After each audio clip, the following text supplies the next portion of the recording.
Sannu Kumar entertainment.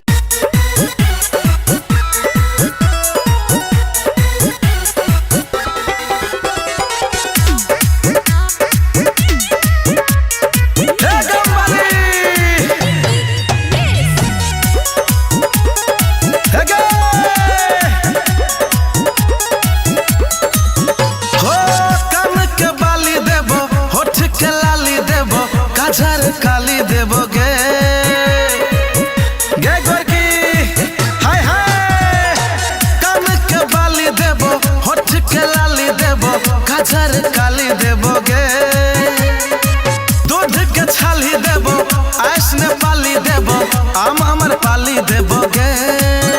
Banjo हमर घर वाली गे गाम बाली बंजो हमर घर वाली गे गाम बाली बंजो हमर घर वाली गे गाम बाली बंजो हमर घर वाली गे गाम बाली।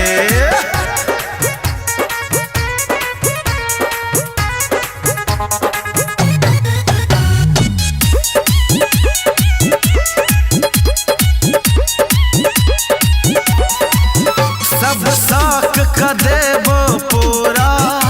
किछो नहीं रहतो अधूरा पैर में देवो पायल केस के देवो जोरा लके बरियाती एबो तोरे कन्या बनेबो हमरा बना ले दुल्हा नाक के नथिया देबो गला के हार देबो सब श्रृंगार देबो दिन रात प्यार देबो गे सब श्रृंगार देबो दिन रात प्यार देबो गे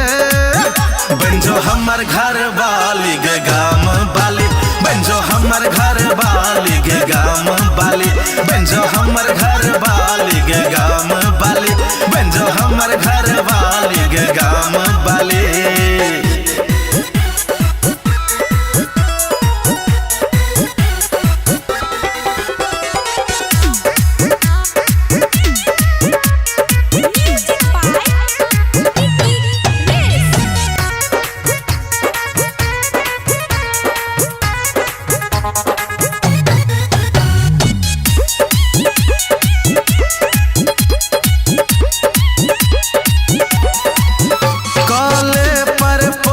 स्वीकार चल भजो तू तैयार हमरा बना ले भतरा करबोगे खूब प्यार लके हम बैंड बाजा एबो तोरा दरवाजा सन्नू मुकेश भगत के बना ले दुल्हे राजा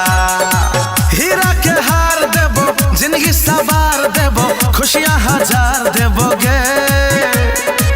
हीरा के हार देबो जिंदगी सवार देबो खुशियां हजार देबोगे बंजो हमर घर वाली गे गाम बाली बंजो हमर घर वाली गे गाम बाली बंजो हमर घर वाली गे गाम